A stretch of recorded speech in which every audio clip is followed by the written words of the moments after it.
Saya sakit, silakan kau sholat. Kenapa? Saya sariawan Ustaz. Kau sholat sariawan. Allah. Allah. Allah tahu kau lagi sakit. Apa lagi? Hah? Biasanya perempuan banyak nggak sholat kalau haid. Gratis 5 hari ditambah bonus 2. Kata bapaknya, nak, kenapa kau belum sholat? Biasanya cuma 5 hari, ini sudah 7 hari kau belum sholat. Apa katanya? Belum bersih, Pak. Masih ada sedikit-sedikit. Kata bapaknya, apa kau bohong? Apa bohong, Pak? Saya mau lihat. Kapan lagi banyak perempuan dah sholat? Ketika ada pesta pengantin. Dia dempul mukanya, coklat, biru, krem, abu-abu, kayak sudah tabrak tiang listrik. Pakai lagi jilbab sakaratil maut. Ada pernah lihat jilbab sakaratil maut? Itu yang kainnya 2 meter, dia ikat lehernya.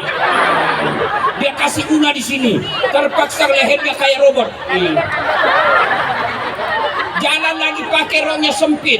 Kata suaminya, buru-buru kau Bu, ketinggalan kita ini. Sudah ada Pak Menteri. Tunggu dulu Pak. Beleng-beleng.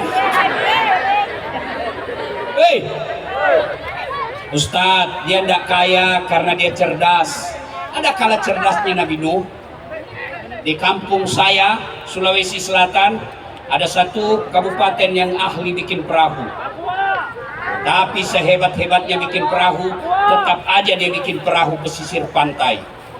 Nabi Nuh bikin perahu di atas gunung. Begitu cerdasnya Nuh alaihissalam. Ustaz, saya sakit Ustaz. Ada kala sakitnya Nabi Ayub alaihissalam. Ayub seluruh anggota tubuhnya dimakan ulat, melenting-lenting ulat dari pahanya, dari pipinya. Hati dan lidahnya saja tidak dimakan ulat. Beliau tetap sholat.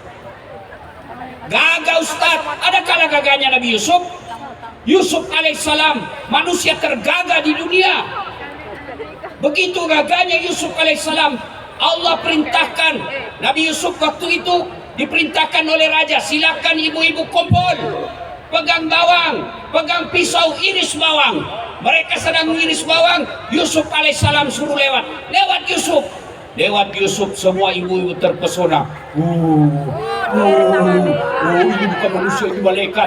Dia tidak sadar, dia iris tangannya. Begitu pesonanya Nabi Yusuf. Ada gagah begitu di sini tidak sadar dia iris tangannya. Jangankan iris tangan, bau ketek aja lewat itu. Bau betul. Yusuf alaihissalam cakap tetap beribadah kepada Allah. Tinggi jabatannya Ustaz. Ada yang kalah jabatannya Rasulullah Muhammad SAW.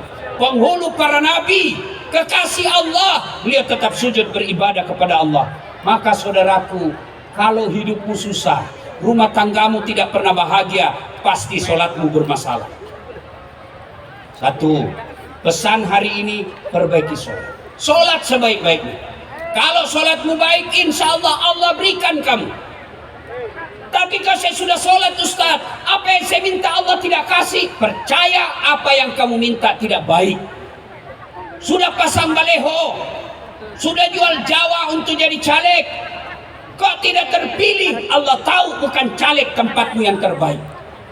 Saya tamat SMA, saya daftar tentara, mau saja masuk penerbang. Begitu tes fisik tidak lulus.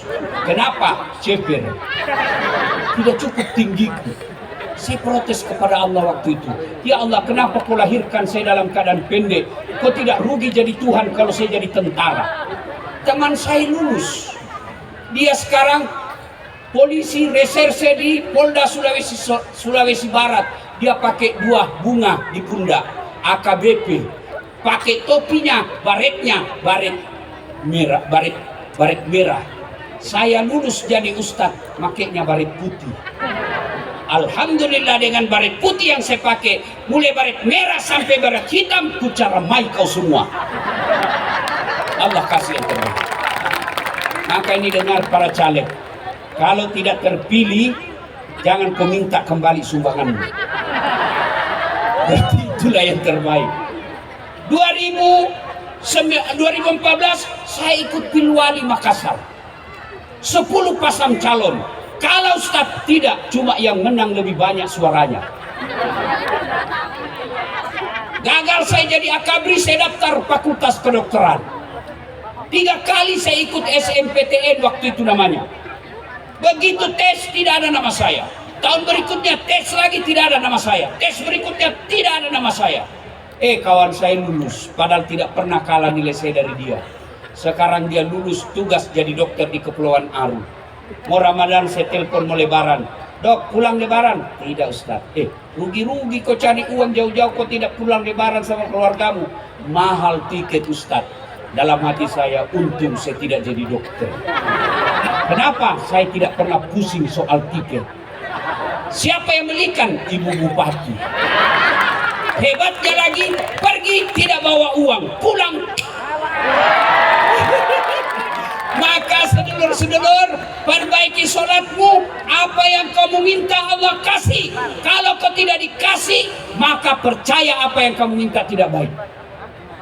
Ustaz, saya rajin sholat, kok istri saya jelek? Sudah, itulah jodohmu. Itulah yang terbaik. Kenapa istrimu jelek? Karena kalau istrimu cantik, dia malu jalan sama kamu. Kenapa? Karena kau juga jelek. Perbaiki sholat. Ibu bapak sholat, insya Allah Allah yang akan perbaiki hidup. Saya kasih lagi contoh sederhana. Pak Menteri punya ajudan, Ibu Bupati ada ajudannya. Coba lihat kalau beliau panggil ajudan, ajudan siap. Biar lagi baring-baring tidur, lompat. Kalau perlu dia lompat itu pagar. Ada ndak ajudan dipanggil sama Pak Menteri? Ajudan, tunggu dulu Pak.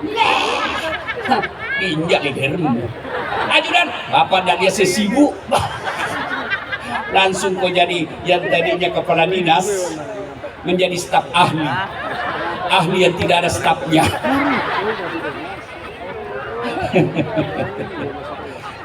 Biasa kalau saya lihat pegawai negeri yang paling kasihan itu Satpol PP, polisi setengah.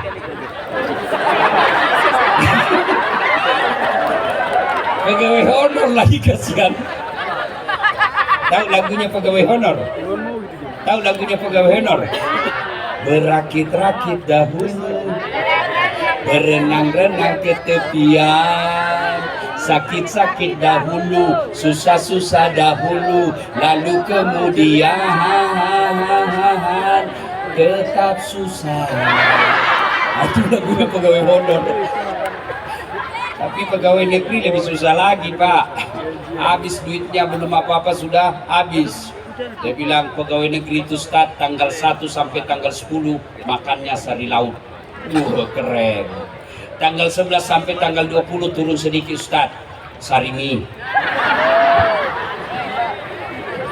21 sampai 30 Ustaz, sari don. Habis gaji cicilan belum lunas. Salatullah keras ala toha rasulillah. Salatullah ala yasin. Satu pesan kita malam ini, pelihara sholat ya. Adik-adik kecil, buat Allah kasih kalian pekerjaan kecil, buat Allah kasih jodoh yang baik. Allah cuma minta perbaiki sholatmu. Kalau sholat sudah baik, Allah kasih yang kita mau. Ya, kalaupun tidak dikasih, percaya apa yang kita minta tidak baik.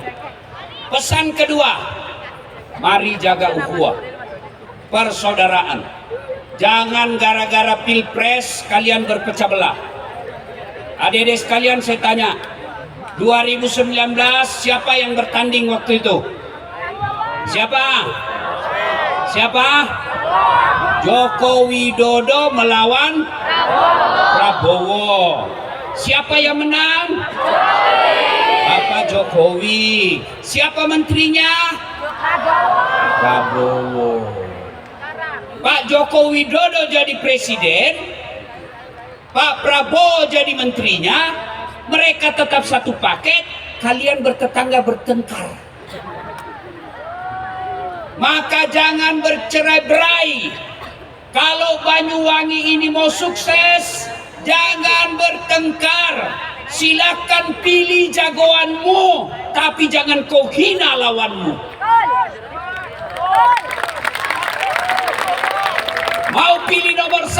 satu monggo. Mau pilih nomor 2 silahkan. Mau nomor 3 bebas silahkan. Tapi jangan bercerai-berai. Demi Allah, Banyuwangi ini bisa sukses kalau rakyatnya kompak. Wa'tasimu bihablillahi jami'an wa la tafarraqu. Berpegang teguhlah engkau kepada tali persaudaraan agama Allah dan janganlah engkau bercerai-berai. Bahkan kata Nabi, umatku itu seperti badan ini. Sedulur-sedulur sekalian, lihat badan kita kompak, tangan kanan gatal tanpa disuruh kiri yang garuk. Tangan kiri yang gatal tanpa diundang kanan yang garuk. Gatal dua-duanya kerjasama. Begitu mestinya di sini. Kapan ada perpecahan, dan perpecahan itu biasanya dimulai dari pemilu, pilkada, pilcaleg. Jangan, mari pilih yang kita jagokan tanpa menghina orang yang kita tidak pilih. Selesai urusan.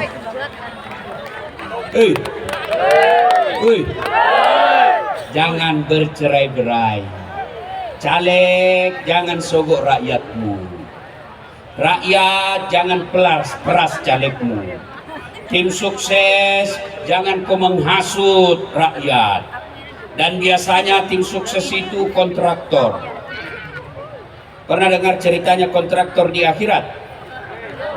Pernah? Jadi penghuni surga dan neraka ini ber-SMS-an. Kata penghuni surga, bagaimana kabarmu di situ, Mas Bro? Nggak ada enaknya di sini di neraka. Di blender kita, tidak ada waktu untuk ngaso. Menderita kita di sini. Kata penghuni neraka, kamu bagaimana kabarmu di surga? Alhamdulillah, kami nyaman di sini, bos. 1 laki-laki, 7 bidadari. Masya Allah. Lalu kata penghuni neraka, bolehkah kami jalan-jalan ke surga melihat situasimu? Dia bilang boleh saja, cuma bagaimana caranya? Penghuni neraka kan kreatif, cerdas-cerdas. Gampang, kita bikin jembatan dari neraka, kamu bikin dari neraka, kami juga. Kata penghuni neraka, kami bikin jembatan dari neraka, kamu dari surga juga bikin jembatan. Kita ketemu di tengah. Bagaimana? Setuju? Setuju. Lelang proyek. Keluar pemenang tender. Waktu pekerjaan 3 hari. Hari pertama jembatan dari neraka sudah selesai 50%. Hari kedua tuntas 70%. Hari ketiga selesai efektif dan efisien. Sampai di tengah. Tiba-tiba ini dari neraka dilihat dari surga, kok proyeknya tidak goyang-goyang. Tidak dimulai-mulai.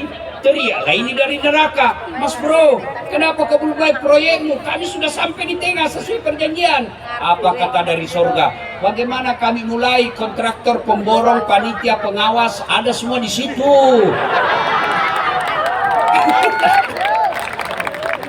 Waktu saya cerita ini anggota DPR senyum-senyum. Alhamdulillah kami tidak kena, Ustaz. Langsung saya bilang, Bapak juga pernah dengar anggota DPR di akhirat? Masuklah surga penghafal Quran. Begitu masuk surga penghafal Quran, dilihatnya, kenapa banyak anggota dewan di sini?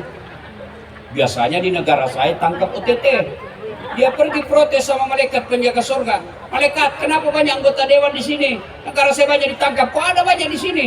Kata malaikat, jangan ribut, mereka cuma reses. Sebentar lagi balik di tempatnya. Mari saudara-saudara sekalian, pesan kedua, jaga persatuan. Yang ketiga, ini karena saya lihat banyak anak muda.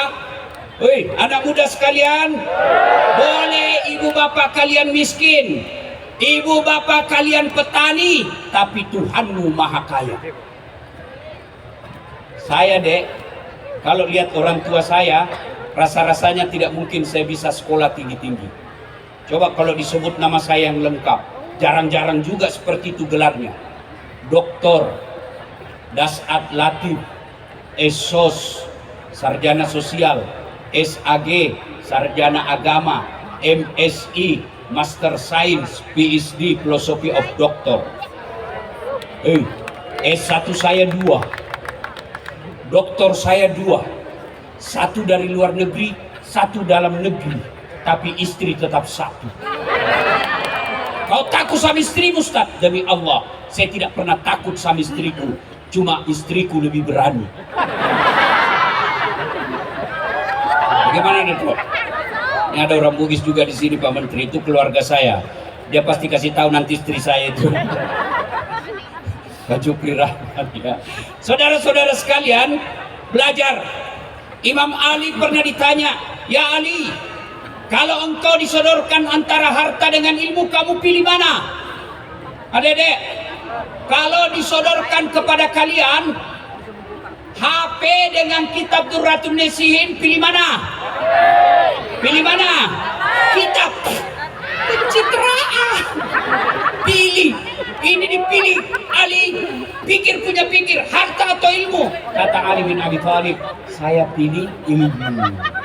Kenapa pilih ilmu ya Ali?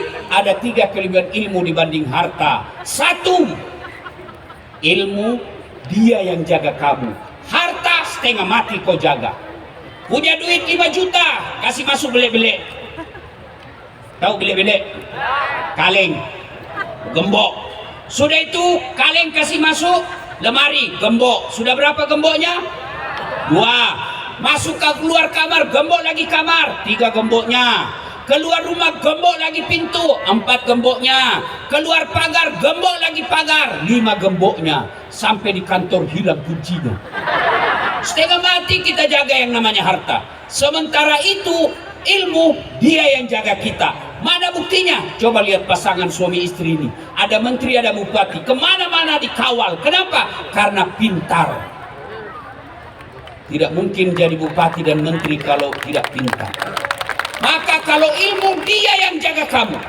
Yang ketiga, yang kedua, keutamaan ilmu.